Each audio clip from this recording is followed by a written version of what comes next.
What's up, family? So, this is the part two of Ladies Night with my family, and the discussion continues. Get your popcorn, get your cranberry juice, and let's talk.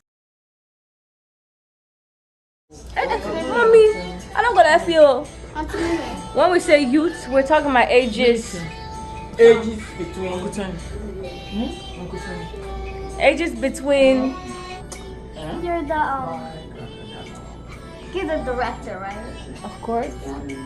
Who's What, assistant? You want to be assistant? Yes. Have you heard? But then I was thinking about something, right? There's also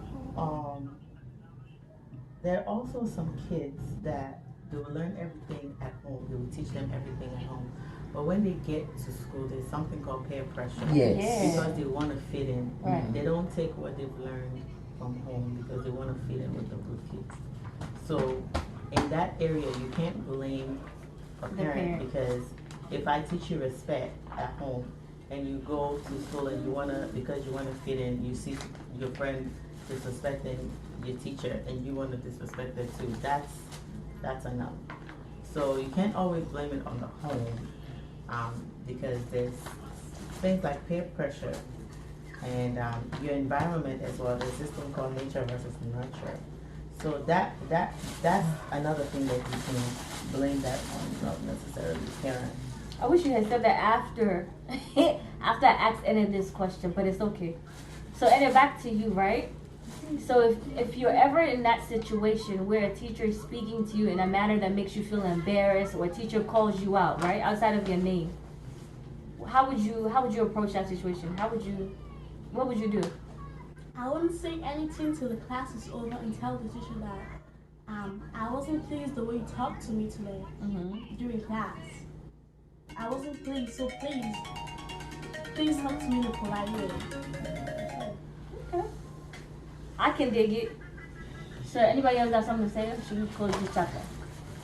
No, close it. Okay. Thanks, Enid. Good job. Standing on that in people's house. Make sure you make sure From that. grandma. What's up, family? Topic number 3. Now we're gonna dive on this queen right here. Tell us your name and the grade that you're in.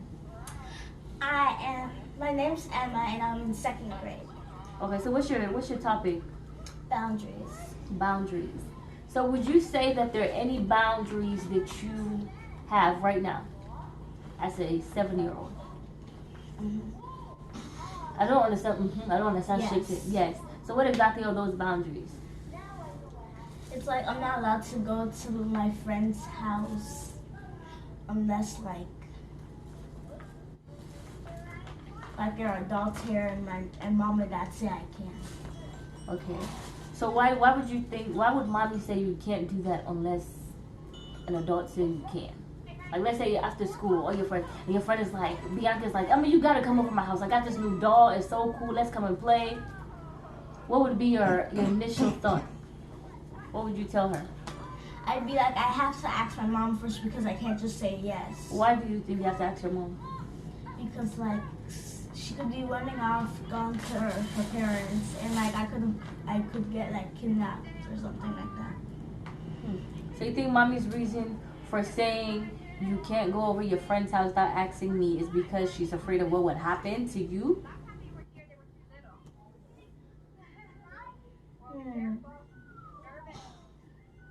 Yeah. Yeah. Okay, so anybody can jump in. Why do you think boundaries are necessary when it comes to people? Let's just say in general. Let's not just limit it to younger people. Protecting. For even yourself, do you have boundaries, personal boundaries for yourself?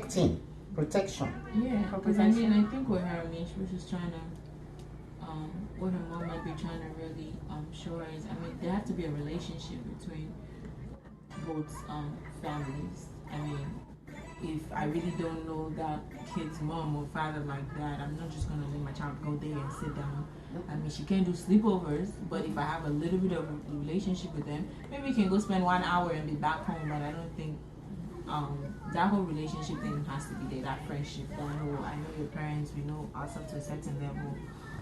Yeah, before she can go past herself. The mother also needs to know the background of those Yeah. children. So before she can accept. And besides, you have not established that relationship with that friend of yours in order to ask your mother for you to go to her. No. You have to establish it first. Let the mother knows who is this friend, the home that that friend is coming from. The friend is eager to come and visit you, or for her to go and visit her. Yes. So for your own self, do you have personal boundaries? Whether it's relationship, whether it's sex, 7-year-olds, whether it's school. My head is aching. I don't talk too much, honestly. Do I need to get off? Yeah, you can. Yeah, you Yeah, can. you can. You've been very good, Mommy. Thank you very much, ma'am. I Is do there listen anything to I can take up here?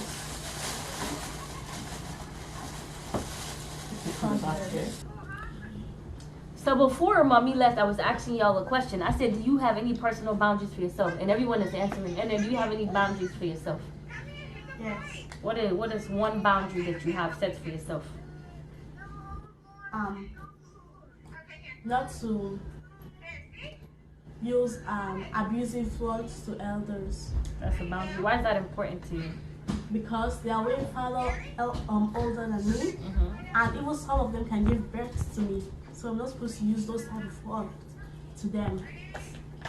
I can dig you. Sophia, what is some personal boundaries you set for yourself?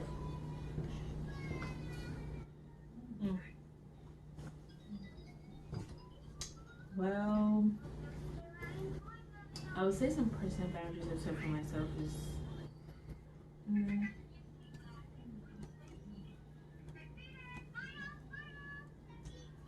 I would say some personal boundaries I've set for myself would be having to do with relationships. Not taking any nonsense from men, most especially. Ow. Oh shit. Okay. Osha, what is your boundaries? I mean, I have a lot of boundaries. A lot of people should have boundaries. Boundaries says a lot about who you are. Right. One thing I practice, Respect. and I practiced that since I was younger before I even got married, is having respect for people's partners. In other words, if you're married, even if you're not married, I don't call the opposite sex or talk to the opposite sex that's not a family member after a certain period of time. And that's before I even got married. Now that I'm married, it's a reverse, for real. So, yeah, that's one boundary that I followed. I guess we're all flowing. For me, I think one boundary I have definitely has to do with relationship, but it's not like between a man and a woman. For me, my boundaries has to be with like just people in general. It's not everybody that I'm gonna call you a friend. It's not everybody I'm gonna let into my circle, because my sanity is very important to me. So I guard my space. So it's not just anybody that can just come in, because iron sharpened iron. So whoever I walk with, you're gonna be a reflection of who I am. So I'm very, very, very picky about the people I let in my life. So that's my boundary. All right, whose topic was this again? Mine. Emma, good job. All right, family. So we're pretty much rounding up with this topic. Initially, our goal was to talk about bridging the gap between the younger generation and the older generation. And Mommy was here earlier, but then she went upstairs. Cool. But I think out of all the discussions that we had, some of the things that I learned that stood up to me was maybe one of the things that Sophia said, which she talked about relationships. I think one of the best ways that we can bridge the gap is having a solid relationship between the old and the new. Because Mommy said there's times where the older person might be sitting in a corner by themselves and the young person is just on their phone. But if you and I have a conversation, we have a rapport, then I should feel comfortable enough to say, oh, Mommy, come and join me. I'm looking at Bridging the gap between the old and the young, that's, I'm not sure if we're going to be able to do that, because I just feel like older folks are set in their ways, and for this generation, for you to even relate to anyone, you have to come down to their level. So come down or go up to their level. So if younger folks feel like people are going to judge them or people are going to look at them funny, of course they're not going to relate. They don't want to. They rather Google something up rather than ask older folks. So I just feel like with bridging the gap, there should be less judgment and more of understanding.